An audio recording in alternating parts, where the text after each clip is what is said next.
यशस्वी होणारे आणि अयशस्वी होणारे या दोन्ही गटातल्या व्यक्तींकडे वर्षाचे 365 दिवस, आठवड्याचे 7 दिवस आणि दिवसाचे 24 तास हा सारखाच वेळ असतो. जी गोष्ट मॅटर करते ती म्हणजे या वेळेत ती व्यक्ती नक्की काय करते. म्हणजे तुम्ही यशस्वी होणार की अयशस्वी हे तुम्हाला किती कालावधी मिळाला याच्यावरती डिपेंड नसतं, तर त्या कालावधीमध्ये तुम्ही काय करता याच्यावरती डिपेंड असतं. हॅलो वॉरियर्स, मी सुप्रिया आणि तुम्ही पाहत आहात वॉरियर ऑफिसर एज्युकेशनल चॅनल. फक्त लढण्याची नव्हे, जिंकण्याची तयारी.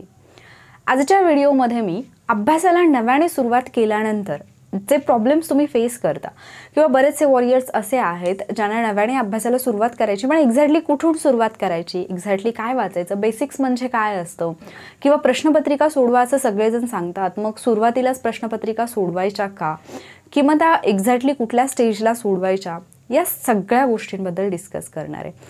तर सगळ्यात पहिल्यांदा तुम्ही कुठल्याही एक्झामची तयारी करत असलात तरी काही बेसिक रूल असतात. जर तुम्हाला एकदा ते रूल्स समजले किंवा अभ्यासाची तयारी करताना काही बेसिक गोष्टी असतात ज्या तुम्हाला लक्षात घ्यायच्या असतात आणि त्या जर एकदा तुम्हाला समजल्या तर डेफिनेटली तुम्ही त्या एक्झाममध्ये सक्सेसफुल होऊ शकता. मात्र ते समजण्यासाठी तुम्हाला त्या एक्झामच्या अभ्यासाला सुरुवात करतानाच या सगळ्या गोष्टींची माहिती असणं आवश्यक असतं. जर तुम्ही कुठल्याही स्पर्धा परीक्षेची तयारी करत असाल आणि स्पेसिफिकली MPSCची तयारी करत असाल तर आजचा जो व्हिडिओ आहे तो तुमच्यासाठी खूप मोठं वरदान ठरू शकतो. कारण ज्या गोष्टी किंवा ज्या चुका अगदी सुरुवातीलाच होतात ज्याच्यामुळे मुलांना 4-4 वर्ष पोस्ट मिळत नाही, तर त्या तुम्हाला त्या चुका टाळता याव्यात याच्यासाठी हा व्हिडिओ मी बनवलेला आहे. मग जर तुम्ही कुठलीही परीक्षा देणार असाल तर एक अगदी कॉमन गोष्ट आपल्याला माहिती की कुठलीही परीक्षा द्यायची म्हटलं तर तिचा सिलेबस, अभ्यासक्रम जो आहे तो आपण आधी पाहणं गरजेचं असतं. पण जेव्हा आपण अभ्यासक्रम पाहतो त्यावेळेला अभ्यासक्रम म्हणजे काय हे सुद्धा आपल्याला बऱ्याचदा समजत नाही. म्हणजे होतं असं की तुम्ही जर MPSCच्या परीक्षेची तयारी करत असाल किंवा पोलीस भरती, तलाठी कुठलीही एक्झाम करत असाल आणि तुम्ही त्या फील्डमध्ये असणाऱ्या कुठल्याही व्यक्तीला जर हे विचारलं की अभ्यासक्रम काय आहे ते मला सांग, तर ती व्यक्ती तुम्हाला इन जनरल फक्त विषयांची नावं सांगते. आणि ज्यावेळेला तुम्ही ती विषयांची नावं ऐकता मग तुम्हाला तुमच्या डोक्यात हे क्लिअर होतं की मला इतिहास करायचं आहे, भूगोल करायचं आहे, राज्यघटना करायचं आहे, अर्थशास्त्र करायचं आहे आणि तुम्ही ते करायला लागता. पण कशातून करायचं किंवा याच्यामधला कुठला पार्ट तुमच्यासाठी इम्पॉर्टंट आहे हे तुम्ही पाहिलेलं नसतं. म्हणजेच कुठल्याही परीक्षेचा अभ्यासक्रम तुम्हाला माहिती नसतो, तर फक्त विषय तुम्हाला माहिती असतात आणि फक्त विषयांच्या भरोशावरती तुम्ही अभ्यास सुरू करता आणि इथेच तुमची पहिली चूक होत असते.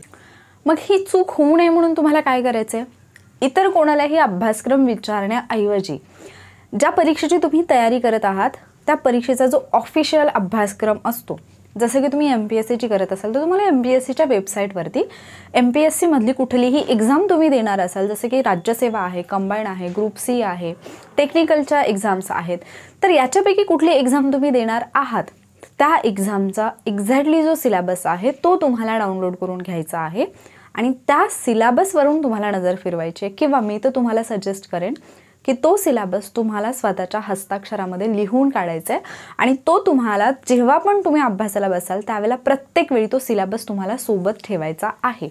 ठीक आहे, तर सिलेबस कुठला घ्याल, जो ऑफिशियल सिलेबस असतो. जी पण एक्झाम असेल, तलाठी असू देत, कुठलीही पोलीस भरती असू देत किंवा सरळ सेवा असू देत, जो त्यांच्याकडून देण्यात आलेला सिलेबस असतो तो तुम्हाला पाहायचा आहे, ना की कुठल्या क्लासचा किंवा कुठल्या तरी स्टुडंटने टाकलेला आहे किंवा कोणीतरी तुम्हाला ओरली सांगितलेला आहे. तो सिलेबस तुम्हाला फॉलो करायचा नाही आहे. हा झाला पहिला मुद्दा. तर ज्यावेळेला तुम्ही सिलेबस वाचता, बऱ्याचदा असं होतं की एखाद्या एक्झामची तुम्ही तयारी करायला सुरुवात केली आणि तुम्ही सिलेबस पाहिला. काही एक्झाम जसं की कंबाईन आहे, ग्रुप C आहे, तर या एक्झामचे सिलेबस जर तुम्ही पाहिले तर तुम्हाला एका पेजवरती सिलेबस पाहायला मिळतो. इव्हन राज्यसेवेचा जरी सिलेबस तुम्ही पाहिला तर प्रीचा तुम्हाला एका पेजवरतीच पाहायला मिळतो, बट मेन्सचा पाहिला तर खूप वास्ट आहे असं वाटतं. मग ज्यावेळेला तुम्ही एखाद्या एक्झामचा सिलेबस पाहता त्यावेळेला जर तो सिलेबस फार वास्ट असेल, म्हणजे खूप मोठा काय म्हणतो आपण त्याला, खूप जास्त पेजेस असतील त्याचे, तर याच्यामध्ये एक निगेटिव्ह पॉईंट हा ठरू शकतो की तुम्हाला असं वाटू शकतं की एवढा मोठा सिलेबस आहे, एवढा वास्ट सिलेबस आहे आणि तो माझा कधी कंप्लीट होणार, मग मला हे नाही जमणार आणि एक भीती तुमच्या मनामध्ये निर्माण होऊ शकते. हा एक पॉईंट तिथे आहे. आणि जर सिलेबस फारच शॉर्टमध्ये दिला असेल तर अरे एवढंच करायचं आहे म्हणून तुम्ही गहाळ राहण्याची सुद्धा शक्यता असते. त्याच्यासाठी तुम्हाला सिलेबसला समजून घ्यायचं आहे. पण सिलेबसला समजून घेतल्यानंतर मग पुढची स्टेज काय असेल? बरेच जण असं म्हणतात की सरसकट सगळं तुम्ही वाचलं पाहिजे, पण माझं मत याबाबतीत थोडंसं वेगळं आहे, कारण माझा अनुभव याबाबतीतला वेगळा आहे. ठीक आहे, तुम्हाला काय करायचं आहे, इम्पॉर्टंट टॉपिक जे आहेत ते फाइंड आउट करायचे आहेत. मग ते तुम्ही कसे फाइंड आउट कराल? एक तर पहिला मार्ग असतो की तुम्ही क्वेश्चन पेपर थ्रू जा. पण ज्या वेळेला तुम्हाला काहीच माहिती नाही आहे, तुम्ही यापूर्वी कसलाच अभ्यास केलेला नाही आहे, त्यावेळेला तुम्हाला क्वेश्चन पेपरमधून जाणं आणि क्वेश्चन पेपर समजून घेणं आणि क्वेश्चन पेपरमध्ये जे प्रश्न आले ते कुठल्या टॉपिकमधून आलेत हे समजणं कठीण जाणार आहे.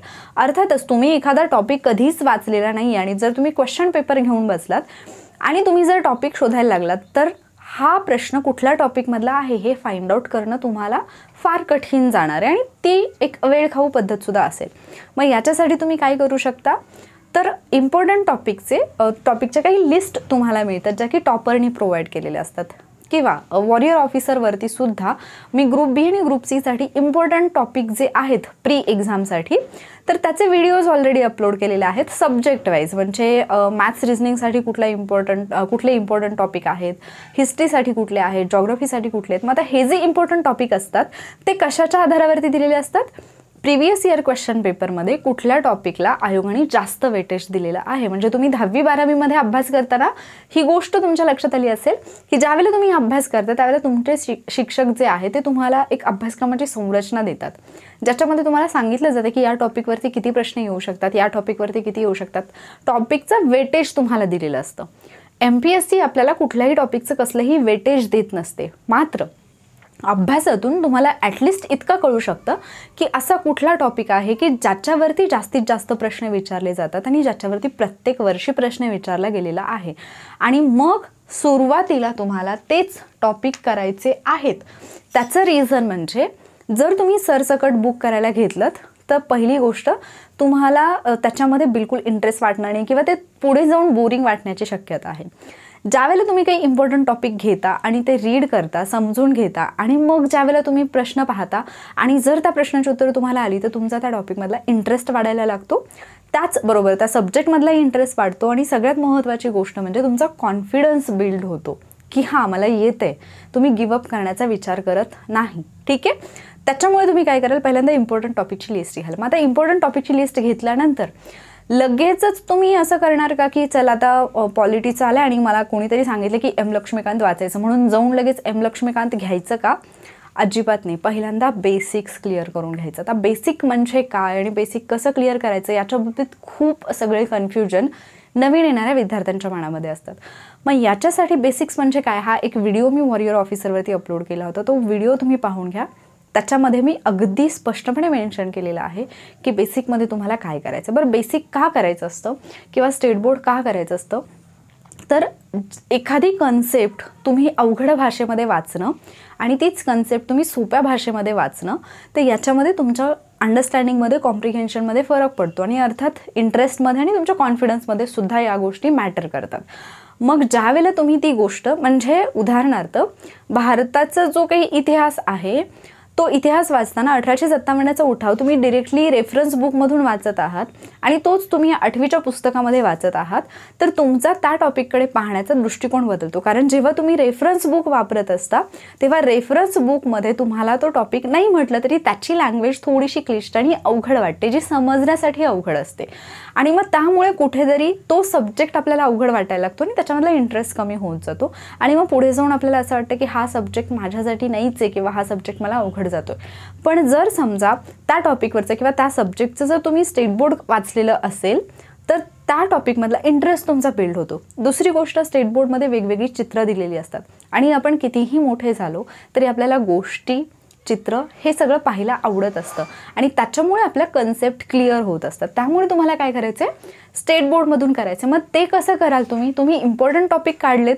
ज्यावेळेला तुमच्याकडे इम्पॉर्टंट टॉपिकची लिस्ट येते तेव्हाच तुम्हाला कळतं की स्टेट बोर्डमधल्या कुठल्या इयत्तेला काय दिलेलं आहे. म्हणजे ज्यावेळेला तुम्ही फक्त कंबाईनची तयारी करताय आणि तुम्हाला माहिती आहे की कंबाईनला कुठेही प्राचीन आणि मध्ययुगीन भारताचा इतिहास हा टॉपिकच नाही आहे किंवा सिलेबसमध्ये हा पार्टच नाही आहे तर तुम्ही स्टेट बोर्डमध्ये ज्या पण इयत्तेला प्राचीन मध्ययुगीन भारताचा इतिहास आहे जसं की 6वी आणि 7वीला तुम्ही त्या स्टेट बोर्डकडे जातच नाही. कारण त्याची तुम्हाला गरजच नसते कंबाईनसाठी. मग हा जो काही सुरुवातीलाच म्हणजे अभ्यासाला सुरुवात करताना जर तुम्ही या गोष्टी जर व्यवस्थितपणे अभ्यासून नाही सुरुवात केली तर हा जो तुमचा वेळ असतो ना तो मग कुठे 6वीचं पुस्तक वाच, 7वीचं वाच, मग मला थोडंसं जास्त डीपमध्ये करायचं आहे, मग 11वीचं नवीन इतिहासचं पुस्तक जे आहे ते वाच, हे करण्यामध्ये तुमचा खूप वेळ जातो, एनर्जी जाते आणि त्या अभ्यासाचा तुम्ही टार्गेट केलेल्या एक्झामसाठी काहीही फायदा होत नाही आणि याच्यातून फक्त नैराश्य येतं की मी एवढा अभ्यास केला, याच्यावरती प्रश्नच नाही आला आणि मला परीक्षेची डिमांडच समजली नाही. मग हे होऊ नये असं जर तुम्हाला वाटत असेल तर पहिल्यांदा इम्पॉर्टंट टॉपिक समजून घ्या, त्याच्यावरून बेसिक म्हणजे स्टेट बोर्डकडे या आणि त्याच्यातून पहिल्यांदा कन्सेप्ट क्लिअर करून घ्या. पॉलिटी वाचत आहात तर पहिल्यांदा जे नागरिकशास्त्राचे जे पार्ट होते जुन्या पुस्तकांमध्ये तर ते करून घ्या किंवा नवीन पुस्तकांमध्ये राज्यशास्त्र जो घटक आहे तो करून घ्या. मग तो कसा कराल, ते बुक कुठे तुम्हाला मिळतील, गुगलवरती जायचं, ई बालभारती म्हणून वेबसाईट आहे, तिथे गेल्यानंतर तुम्हाला जुनी आणि नवीन सगळी पुस्तकं 1ली ते 10वीची मिळतात. तिथून तुम्ही पुस्तक डाउनलोड करून घेऊ शकता. तुम्हाला मोबाईलमध्ये कम्प्युटरमध्ये वाचणं कम्फर्टेबल असेल तर त्याच्यामध्ये वाचू शकता. अदरवाईज एका पेजवरती 2 पाठीमागच्या बाजूला 2 पुढे 2 अशा 4 प्रिंटआउट येतात, त्या पद्धतीने तुम्ही प्रिंटआउट काढून घेऊ शकता. ठीक आहे. मग आता ज्यावेळेला तुम्ही स्टेट बोर्ड अभ्यासत आहात तर स्टेट बोर्डचे मला वाटतं बरेचसे PDF मी ऑलरेडी आपल्या चॅनलवरती टेलिग्रामच्या चॅनलवरती सेंड केलेले आहेत, ज्याचा ID आहे @warriorofficer. ठीक आहे, @warriorofficer. तर तुम्ही तिथे फाईल्समध्ये जाऊन जरी चेक केलं किंवा सर्चमध्ये जरी चेक केलं स्टेट बोर्ड किंवा क्रमिक पुस्तके तरी तुम्हाला ती पुस्तकं मिळतील, तिथून तुम्ही डाउनलोड करू शकता. ठीक आहे. मग आता हे जे बेसिक आहेत याच्यातून तुमच्या कन्सेप्ट पूर्ण क्लिअर होतील. दुसरा मुद्दा, ज्यावेळेला तुम्ही एखादं बुक घेता, जसं की मी M लक्ष्मीकांतचं उदाहरण दिलं किंवा आता महाराष्ट्राचा भूगोल आहे, तुम्ही सौदी सरांचं घ्याल किंवा दुसरं कुठलं घ्याल किंवा इकॉनॉमिक्स आहे, तर त्याच्यामधले बरेचसे शब्द जे असतात ते तुमच्यासाठी नवीन असतात, त्या शब्दांचा अर्थ तुम्हाला समजत नाही. मग आता इंग्लिशचा जेव्हा आपण अभ्यास करतो त्यावेळेला आपल्याला माहिती आहे की एखादा शब्द अवघड गेला तर तो आपण डिक्शनरीमध्ये शोधतो, त्याचं मिनिंग मराठीत समजून घेतो आणि आपल्याला ती कन्सेप्ट क्लिअर होते. पण ज्यावेळेला तुम्ही हे सब्जेक्टच्या बाबतीमध्ये GSचे जे सब्जेक्ट आहेत त्याच्या बाबतीमध्ये ज्यावेळेला तुम्ही अभ्यासत आहात त्यावेळेला प्रत्येक शब्दाचा प्रत्येक वाक्याचा अर्थ असं गुगल करत बसणं हे शक्य नसतं आणि ती फार वेळ खाऊ पद्धत असते. म्हणून तुम्हाला काय करायचं, पहिल्यांदा बेसिक म्हणजे स्टेट बोर्डमधून तुमच्या सिलेबससाठी आवश्यक असणारा पार्ट आणि इम्पॉर्टंट टॉपिक हे स्टेट बोर्डमधून करायचे आहेत. पण याच्यासाठी तुम्हाला मेहनत घ्यावी लागणार आहे. म्हणजे तुम्हाला बेसिक क्लिअर करायचं तर तुम्हाला काय करावं लागेल, पहिल्यांदा सिलेबस पाहावा लागेल. तुम्ही कुठली एक्झाम टार्गेट करत आहात, राज्यसेवा, कंबाईंड, ग्रुप सी, टेक्निकल आहे किंवा ज्या बाकी आहेत डिपार्टमेंटलच्या वगैरे, तर तुम्ही काय कराल, पहिल्यांदा ती एक्झाम कुठली आहे ती फाइंड आउट कराल म्हणजे फिक्स कराल. त्याच्यानंतर त्याचा सिलेबस घ्याल, सिलेबसनुसार इम्पॉर्टंट टॉपिक कुठले आहेत. टेलिग्रामवरती सुद्धा खूप सगळ्या टॉपर्सनी महत्त्वाचे टॉपिक जे आहेत किंवा खूप सगळ्या चॅनल्सवरती तुम्हाला इम्पॉर्टंट टॉपिकची लिस्ट मिळत असते. ठीक आहे. 100% जरी ॲक्युरेट नसेल ती लिस्ट तरीसुद्धा 95% पर्यंत ॲक्युरेसी त्या लिस्टमध्ये असते. ठीक आहे. तर तुम्ही काय कराल, ती लिस्ट घ्याल, त्याच्यानुसार इम्पॉर्टंट टॉपिकचे बेसिक्स इझी लँग्वेजमध्ये जिथे दिलेले असतील तिथून ते कव्हर कराल. त्याच्यानंतर तुम्हाला ज्यावेळेला तुम्ही स्टेट बोर्ड करता त्यावेळेला सुद्धा तुम्हाला एक सिम्पल जी गोष्ट आहे ती फॉलो करायची किंवा सिम्पल सिक्वेन्स फॉलो करायचं आहे. QRC आणि Q म्हणजे काय, तुम्ही कुठलाही टॉपिक रीड करताना त्या टॉपिक खाली जे क्वेश्चन दिलेले आहेत त्या क्वेश्चन्समधून एकदा जा, त्याच्यानंतर तो टॉपिक रीड करा, त्याच्यानंतर कॉम्प्रिहेंड करा म्हणजे समजून घ्या की एक्झॅक्टली त्या टॉपिकमध्ये काय सांगितले. पाठांतरावरती बिलकुल लक्ष द्यायचं नाही. ज्यावेळेला तुम्ही फर्स्ट ट्रेनिंग करत आहात त्यावेळेला पाठांतर हा तुमचा उद्देश असलाच नाही पाहिजे. तुमचं पहिलं टार्गेट असलं पाहिजे की मी जे काही वाचत आहे ते मला समजलं पाहिजे आणि जेव्हा ते तुम्हाला समजेल त्याच वेळेला तुम्हाला त्याच्यामध्ये इंटरेस्ट येईल आणि एकदा तुमचा इंटरेस्ट बिल्ड झाला की कसलेही फॅक्ट असले तरी ते आपोआप लक्षात राहतील. म्हणजे इंजिनिअरिंगचे स्टुडंट असतील किंवा एक ठराविक बॅकग्राऊंडमध्ये स्टुडंट असतात त्यांना सगळे फॉर्म्युलाज कसे पाठ राहतात, कारण त्यांचा त्याच्यामध्ये इंटरेस्ट बिल्ड झालेला असतो. काही मुलं आपण पाहतो की अगदी म्हणजे काही सेकंदामध्ये कॅल्क्युलेटरपेक्षाही फास्ट ते गणिताची उत्तरं देतात. कसे देतात, त्याच्यामध्ये त्यांना इंटरेस्ट बिल्ड झालेला असतो आणि त्या गोष्टींची त्यांना सवय झालेली असते. मग जर तुम्हाला कुठलाही सब्जेक्ट प्रॉपरली करायचं आहे तर पहिल्यांदा त्याच्यामधला इंटरेस्ट बिल्ड होणं गरजेचं आहे. ती बेसिक कन्सेप्ट तुम्हाला समजणं गरजेचं आहे आणि त्याच्यासाठी फर्स्ट रीडिंगमध्ये कधीच स्वतःकडून ही अपेक्षा नाही ठेवायची की मला सगळं पाठ झालं पाहिजे, याच्यामध्ये सगळे फॅक्ट माझे पाठ झाले पाहिजेत. नाही, तुम्हाला बेसिक फंडामेंटल जे आहे त्या टॉपिकचं ते समजलं पाहिजे. उदाहरणार्थ तुम्ही भारताच्या स्वातंत्र्याचा इतिहास अभ्यासत आहात, त्याच्यामध्ये तुम्ही क्रांतिकारी चळवळ अभ्यासत आहात, तर क्रांतिकारी चळवळीमध्ये लगेच मग कुठली चळवळ कुठल्या साली कुठल्या ठिकाणी झाली आणि त्याच्यामध्ये कोण कोण क्रांतिकारक होते हे पाठ करण्यावरती भर नाही द्यायचा. समजून घ्या की क्रांतिकारी चळवळ का उदयास आली, त्याच्या पाठीमागे एक्झॅक्टली रिझन काय होतं की लोक हत्यारं हातामध्ये घेऊन इंग्रजांच्या विरुद्ध लढायला लागले किंवा हे ग्रुप्स का म्हणले हे समजून घ्या. मग त्याच्यावरून तुमच्या एक लक्षात येईल की अरे हां हे रिझन होतं, मग हे कुठल्या एरियामध्ये झालं, तो एक प्रदेश तुमच्या लक्षात येतो आणि त्याच्यानंतर ॲटोमॅटिकली मग तुम्हाला तो जो कालावधी आहे तोही लक्षात राहतो आणि तिथल्या व्यक्तीसुद्धा लक्षात राहतात. पण फर्स्ट रीडिंगमध्ये बिलकुल पाठांतराच्या मागे लागायचं नाही. कॉम्प्रिहेन्शन तुम्हाला समजून घ्यायचे जे वाचतंय ते, जे की मी आत्ताच तुम्हाला सांगितलं. And then again go to questions. परत एकदा क्वेश्चनकडे जायचं. प्रश्न जे आहेत ते पुस्तकामध्ये न पाहता, म्हणजे प्रश्न पाहायचे पण उत्तरं त्या धड्यामध्ये न पाहता त्याची उत्तरं देण्याचा प्रयत्न करायचा.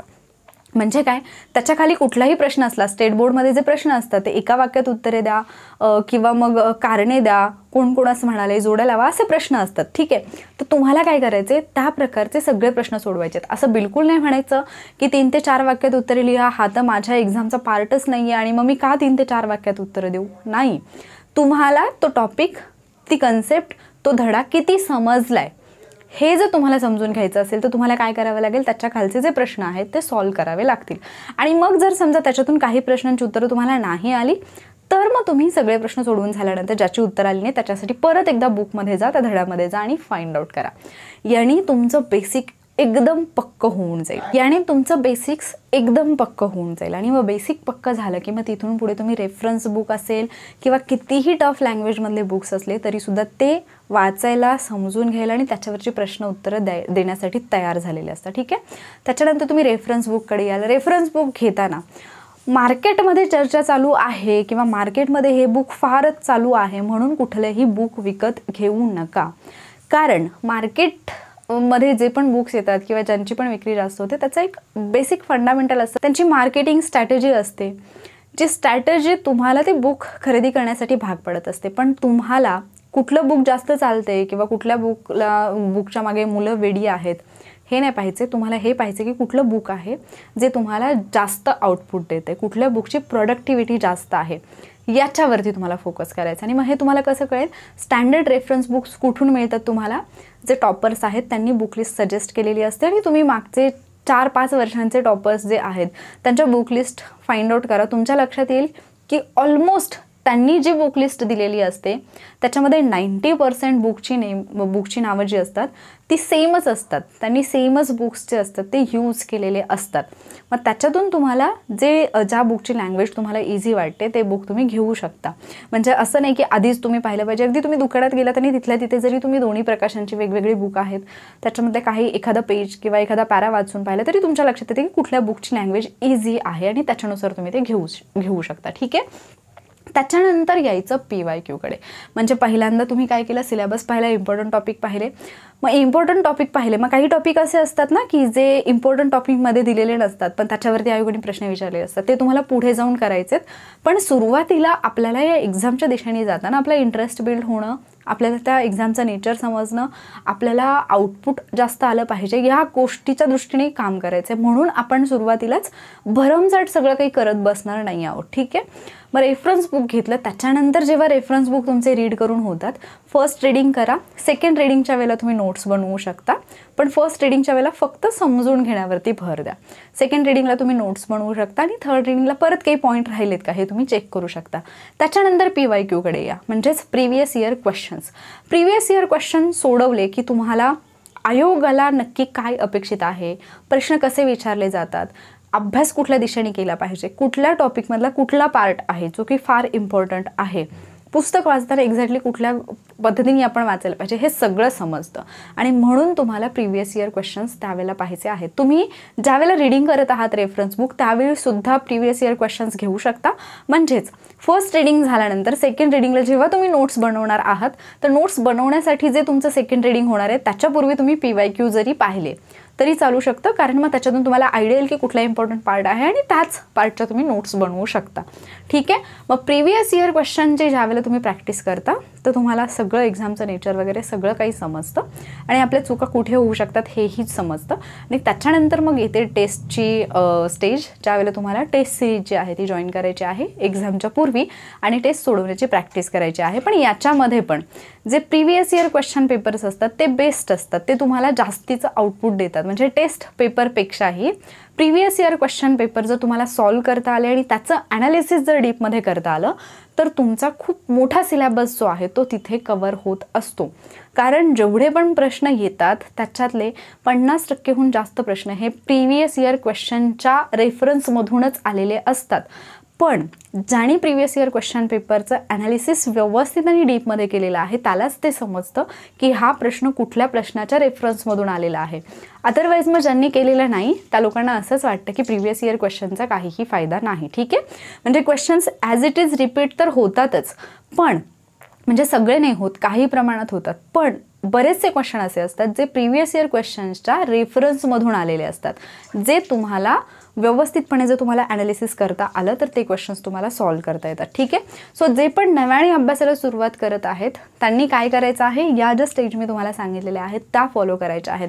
मग याच्यामध्ये सिलेबस कुठे मिळेल तर ऑफिशियल वेबसाईटवरती तर मिळतोच, पण त्याचबरोबर आपला जो टेलिग्रामचा चॅनल आहे त्याच्यावरती सुद्धा मी तो सेंड करून ठेवलेला आहे, तिथूनही तुम्ही तो डाउनलोड करून घेऊ शकता. इम्पॉर्टंट टॉपिक अगेन चॅनलवरती सेंड केलेले आहेत बऱ्याचदा, म्हणजे PSA सागर माने सर यांनी सुद्धा सेंड केलेले आहेत, मी सुद्धा सेंड केलेले आहेत. इव्हन इम्पॉर्टंट टॉपिकचे आपले व्हिडिओजसुद्धा वॉरियर ऑफिसरवरती आहेत, तर ते तुम्ही पाहू शकता. बेसिक्स करून घ्या आधी, इझी लँग्वेजमध्ये जे आहे ते समजून घ्या, then go to reference book, म्हणजे तुम्हाला रेफरन्स बुकची भाषा समजायला आणि तो सब्जेक्ट समजायला सोपं जाईल. ठीक आहे. तर अशा पद्धतीने आणि मग पुढे एक्झामच्या पूर्वी तुमचं मग प्रिव्हियस इयर क्वेश्चन असतील किंवा टेस्ट असतील तर या एक्झामच्या पूर्वीच्या स्टेजेस येतात. कुठलीही एक्झाम तुम्ही 2023मध्ये देणार असाल, तुम्ही आत्ता सुरुवात करत असाल, तुम्ही ग्रॅज्युएशनला असाल, ग्रॅज्युएशन किंवा जे विद्यार्थी 11वी-12वीपासून ठरवतात की मला राज्यसेवा किंवा मला UPSC क्रॅक करायची, तर हा एक बेसिक फंड आहे. याच्यामध्ये पण परत प्री मेन्सचे टप्पे येतात, मग प्री करायचं की मेन्स करायचं, तर याच्याबद्दल मी यापूर्वी खूप वेळा बोलली आहे. बट स्टील तरीही तुम्हाला जर एक्झॅक्टली समजत नसेल की मी आधी प्रीचं करू मेन्सचं करू किंवा ते एक्झॅक्टली नियोजन कसं असलं पाहिजे, तर तुम्ही तसं मला कमेंटमध्ये सांगू शकता, मी त्याच्यावरचा सुद्धा व्हिडिओ नक्कीच घेऊन येईन. किंवा या व्यतिरिक्त तुमचे काही डाऊट असतील अभ्यास करतानाचे तर ते सुद्धा मला कमेंटमध्ये सांगा. तुमचे डाऊट्स क्लिअर करणारा व्हिडिओ मी नेक्स्ट टाईम नक्की घेऊन येईन. ठीक आहे. आय होप नेहमीप्रमाणे हा व्हिडिओसुद्धा तुम्हाला युजफुल आणि हेल्पफुल वाटला असेल. जर या व्हिडिओची तुम्हाला हेल्प होते असं तुम्हाला वाटत असेल तर व्हिडिओला लाईक आणि शेअर करायला विसरू नका. आणि असेच व्हिडिओज पाहण्यासाठी वॉरियर ऑफिसर या यूट्यूब चॅनलला नक्की सबस्क्राईब करा. थँक्यू.